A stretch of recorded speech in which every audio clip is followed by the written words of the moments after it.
আসসালামু আলাইকুম। আজকে আমি দেখাবো কিভাবে পোলাও রান্না করতে হয়। তার জন্য আমি পরিমাণ মতো পোলাওর চাল নিয়ে নিয়েছি। এটাকে ভালো করে ধুয়ে নেব। দেখেন আমি চাল ভালো করে ধুয়ে নিয়েছি। এখন কিভাবে রান্না করব সেটা তোমাদের দেখাবো। পোলাও রান্না করার জন্য প্রথমে কড়াই দিয়ে নিয়েছি চুলায়। এখন তার ভিতর পরিমাণ মতো তেল দিয়ে দেব।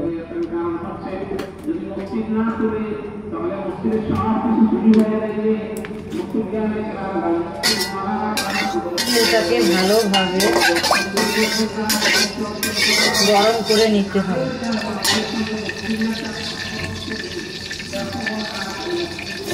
এর ভিতর কেটে রাখা পেঁয়াজ কুচি এবং কাঁচামরিচ কুচি ভালো করে ভেজে নিতে হবে। তার জন্য দিয়ে দিলাম।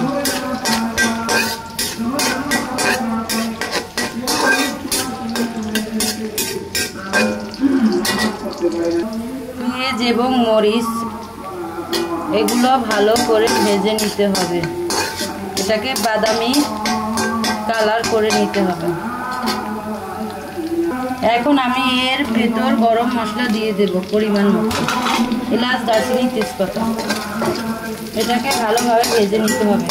একটা সুন্দর স্মেল বের হবে।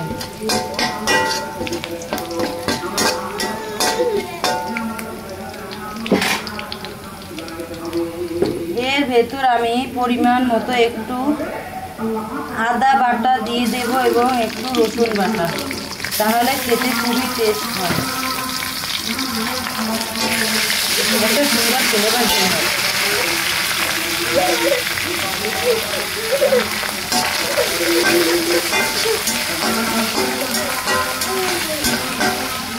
এভাবে করে ভালো করে ভেজে নিতে। দেখেন আমার ভালো করে ভেজে নেওয়া হয়ে গেছে। এর ভিতর পোলাওর জল দিয়ে দেবেন। এটাকে ভালো করে নাড়াচাড়া করে নিতে হবে।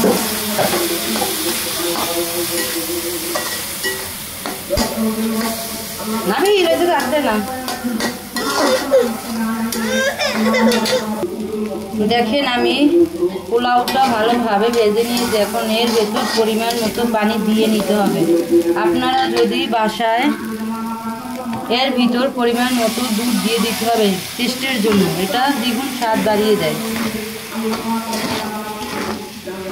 আপনারা বাসায় যদি 1 কাপ পোলাওর চাল নেন তার ভিতর 2 কাপ পানি দেবেন পরিমাণ মতো, তাহলে পোলাওটা ঝুরঝুরো হবে। আমি আমার চালের পরিমাণ পানি দিয়ে দেব।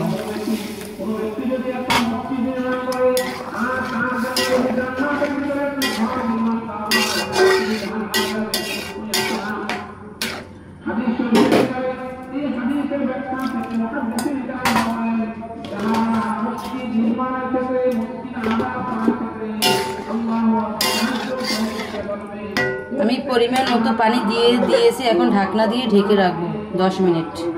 দেখেন আমি পরিমাণ মতো পানি দিয়ে নিয়েছি। এখন এটাকে ভালোভাবে ফুটিয়ে নেব।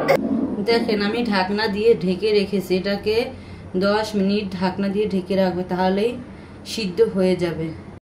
দেখেন ভালোভাবে উতলে গেছে। এখন আবার ঢেকে রাখবো 5 মিনিটের জন্য।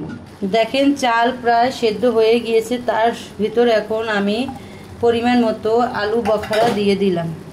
এটাকে ভালোভাবে মিশিয়ে দিতে হবে।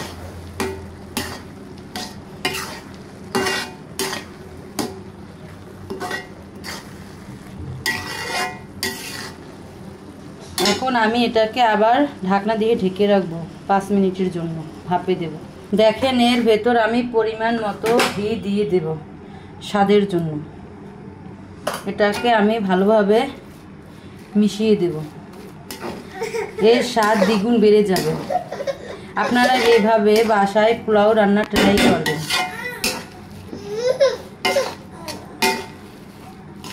খুব সুন্দর একটি স্মেল বের হয়েছে। আমি এটাকে এখন ঢাকনা দিয়ে ঢেকে রাখবো ভাপে।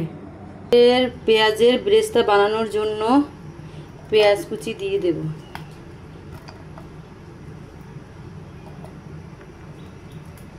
এটাকে ভালোভাবে ভেজে নেব পোলাওতে দেওয়ার জন্য।